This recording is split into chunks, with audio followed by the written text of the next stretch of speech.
Yeah, so in 2014, you put out the album Fighting Words on War Horse, right? That's yours?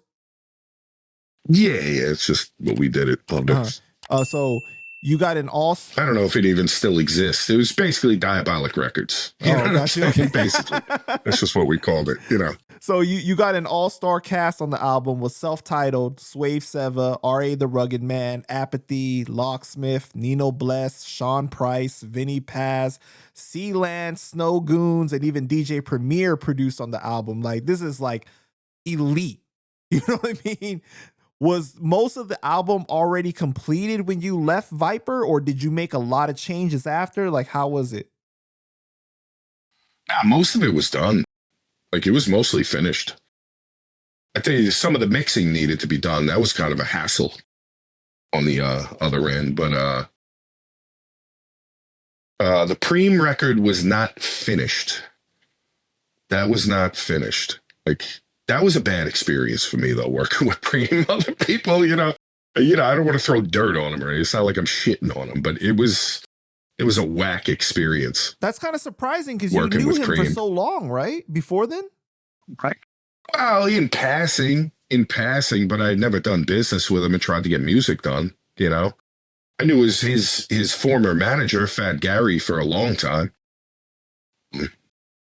You know, and I'd run into Preem at multiple events, and, you know, we ate lunch together at Rock the Bells, a bunch of us. Like, we definitely had met, but there's a huge difference between chilling, eating lunch, and fucking doing business and getting into music business together.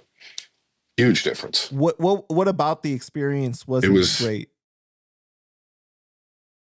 I mean, I recorded with him in his studio, and it was just whack. Like, he was just uninvolved.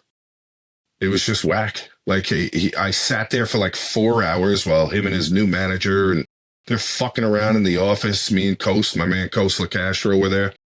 And they're just fucking off, you know, like for like 4 hours while we just sit on the couches chilling. And then he comes out, and he's like, all right, I'm going to go cook something up. It's not like he played me a bunch of beats and I picked one. And he's in there for about 5 fucking minutes. And it's not the beat that you heard. That's not what ended up, what he made me. It was like a 1-bar garbage piano loop, literally 1 bar. No changes, no sound effects, no Preem shit. No drops, no nothing. It was just 1 bar repeating over and over again. And I'm like, all right, let me give it a shot. So I go into the booth. I got some rhymes I'm fucking around with. And it's just, you know, I'm forcing it because it's a whack beat. It was whack. So I come out and I'm like, yeah, I don't think that's the one, man. I'm not really feeling it. I was like, email it to me so I can listen to, you know, whatever scratch it we did. Just let me hear it. Let me listen to it. But he's weird. He's like, he doesn't like email shit out. And it was just, I've never heard that again. I've never heard that beat again.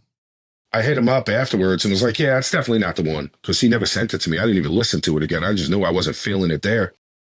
So I was like, why don't you, you know, cook something up for me that's a little more of a beat. You know what I mean? I didn't say it like that, but like something else, like that's better. And he kind of gave me the runaround for like, I don't know, 6-7 months or something. And like the record's done. That was the last thing I did for it, was the Preem record. So I'm basically pushing the record back and fucking, and I just kind of got fed up with him at, you know, about 6-7 months in, where I texted him and I was like, yo, man, I got to get this done. It's holding my record up. You know, we have to get this going. Like, what's your schedule like for the week? And not for nothing, he kind of gave me a pretty condescending text back and was like, you know, look, you know, maybe it's hard for guys like you to understand how a legend in the game has to operate and blah, blah, blah, blah, blah. And right there, I was like, yeah, all right. Like, that's when it stopped being like, this is DJ Premier I'm talking to and just some guy talking to me fucking funny. And I was like, all right, I'm paraphrasing here, but I was like, first of all, I'm a man before I'm diabolic or a rapper. I was like, don't ever fucking talk to me like that again. I was like, that may be the most condescending thing anyone in this business has ever said to me. You were not made to wait for your fucking thousands of dollars that you were paid for this beat. This needs to get done, or we have to figure something else out. And basically, he said, he was like, well, you can get a refund. So my reply was like, all right, cool. I'll be there Monday morning, 8 a.m. to pick it up, make the check out to Sean George. I'll see you then. And then his tune changed and was like, oh, wait, this and that, da da da da da. So it mellowed out very quickly, but like, so you felt like you had to force his hand almost. Well, this is fucking business. This is money, man. I'm trying to put a fucking record out that's gonna feed my kids and shit. I don't got time for your bullshit right now, bro. Like, you were paid thousands of dollars for this beat. Thousands of dollars. You were paid. The check was delivered to your manager at his home, like quick, day of. Post went to Viper Records because he worked in New York City at the time, picked the check up for me. He lived about 5 minutes from Fat Gary, went to Fat Gary, dropped it off that day, like day of. When we agreed to it and we could get it done, I had the check in his fucking hand that night, So, basically what ended up happening was I recorded the kick in the door. I recorded the rhymes that ended up being on that track for the most part. I edited them a little when I re-recorded it, but I recorded those rhymes to kick in the door and was like, all right, I'm gonna send you it. I'm gonna rhyme to kick in the door. Why don't you just remix it and that'll be the song, and add some cuts. Remix it and add some cuts. So that's what we did. Now, I don't know how this goes, man. This is why it was such an odd experience and terrible for me. His remix was at a different BPM than Kick in the Door that I recorded to. Now, he made Kick in the Door. So I would assume he knew the BPMs and the beat to make, but he sent me one that was a little off. So I had, which is the beat you've heard, Diabolical Sound, and he had the scratches on it. So I was like, all right, fuck it. I went in and recorded and re-recorded it. And there you go. There's the song. But it was just a fucking all-around shit. Part of it's because, I'm working with DJ Premier. I'm like, yeah, this is fucking awesome. I'm expecting fucking, pot of gold at the end of the rainbow and shit. And it just became the biggest fucking headache I had ever dealt with. And it kind of changed my whole philosophy about how I operate in this fucking business, to be honest with you.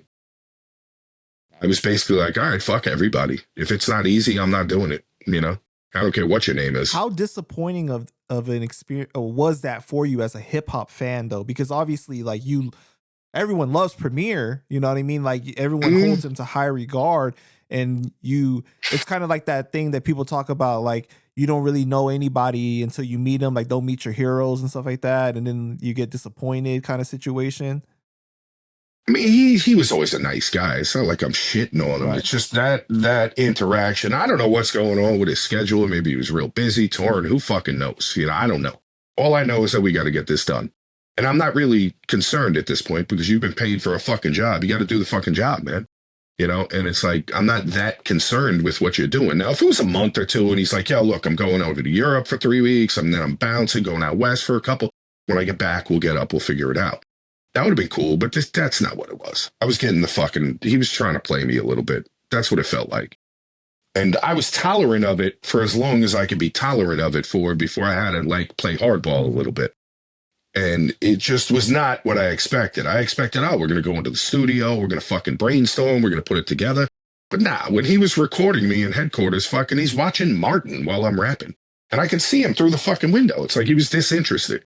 And it disappointed me because prior to that, me and him were pretty cool. He was happy to meet me when we met. I was like, I thought it was going to be something different, but it wasn't. And then, but then again, he's also working with Nas and Jay-Z and shit, so he's probably not that interested in what I'm doing, Right. Did you guys talk? In retrospect. Did you guys talk after that? Yeah. I mean, he played the record. He put it on his blog and shit. He spun it on his radio show and shit. It's not like it was, It was bad blood, but that's what happened, though. I'll tell you right now, that's how it went down. It sucked. It sucked for me as a fucking fan and a businessman. It was frustrating, you know. Fucking garbage, man. Would you ever work with him again? Give it a chance? Yeah, fucking why not? Yeah, why not? I don't know. Yeah. Yeah, Fuck that's it. good to hear. Well, DJ Premier, let's not be stupid here. You know, let's not be retarded about it. Like, oh, fuck that guy. I'll never work with him again. You know,